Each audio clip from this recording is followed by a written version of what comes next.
Kaelen Thorne lived for the sound of the chisel against cedar.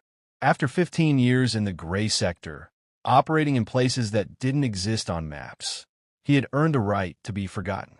He lived in a cabin 3 hours from the nearest city, where the only thing he had to protect was his peace of mind. That peace shattered when a battered silver sedan tore up his gravel driveway at 3 a.m.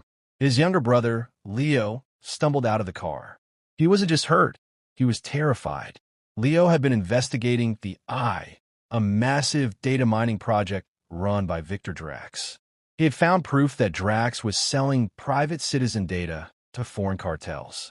"I thought I was being careful, Kael," Leo rasped, clutching a bleeding side. "But they found me. They took my laptop. They took everything. They told me if I didn't turn over the decryption key by tomorrow, they'd bury me in the woods." Kaelen didn't yell. He didn't lecture. He simply guided his brother inside, stitched his wound with the steady hands of a combat medic, and began to sharpen a set of specialized tools that hadn't seen the light of day in 5 years. Viktor Drax lived in the Spire, a glass and steel fortress in the heart of the city. He didn't just have security, he had a private army. Kaelen didn't try to sneak in.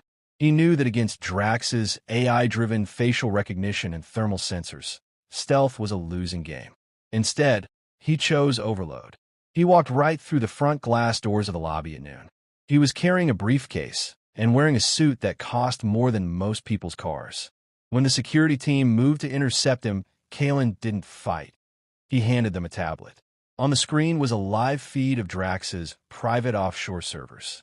"I'm here to discuss a merger," Kaelen said coolly. 5 minutes later, he was in the penthouse. Drax sat behind a desk of polished obsidian, flanked by 4 enforcers, ex-special forces mercenaries who looked at Kaelen like he was a snack. "You have balls, Mr. Thorne," Drax smiled. "But my men tell me you're just a carpenter from the woods. Why shouldn't I kill you and find your brother myself?" "Because," Kaelen replied, checking his watch, "in exactly 60 seconds, your smart building is going to have a very bad day." Kaelen had planted a high-frequency jammer in the lobby. As the clock struck 12, every electronic lock in the building malfunctioned, the lights cut out, and the elevators froze. In the sudden darkness, Kaelen moved. The 4 enforcers were good, but they were used to fighting people who feared them. Kaelen Thorne was the man who taught people how to feel fear. He didn't use a gun. He used the environment. He used a heavy glass carafe to neutralize the first man. He used a tactical pen to hit a nerve cluster in the second man's arm, forcing him to drop his weapon. The third and fourth men tried to grapple him, but Kaelen's movements were like water: redirection, leverage, and bone-deep impact. Within 90 seconds, the penthouse was quiet. Viktor Drax was backed against the window, his face illuminated only by the city lights below. "The key Leo has.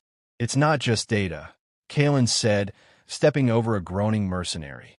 "It's a kill switch for your entire network. If anything happens to Leo, or to me, that switch flips. You go from a billionaire to a man with 1,000 enemies and $0. Kaelen reached out and grabbed Drax by the silk tie, pulling him close until their foreheads touched. "Here is the new deal," Kaelen whispered. "You're going to wipe Leo's name from every database you own. You're going to send a donation to a list of charities I've prepared. And then you're going to forget the name Thorne ever existed. And if I don't," Drax stammered. "Then I stop being a carpenter," Kaelen said, his eyes as cold as a mountain winter.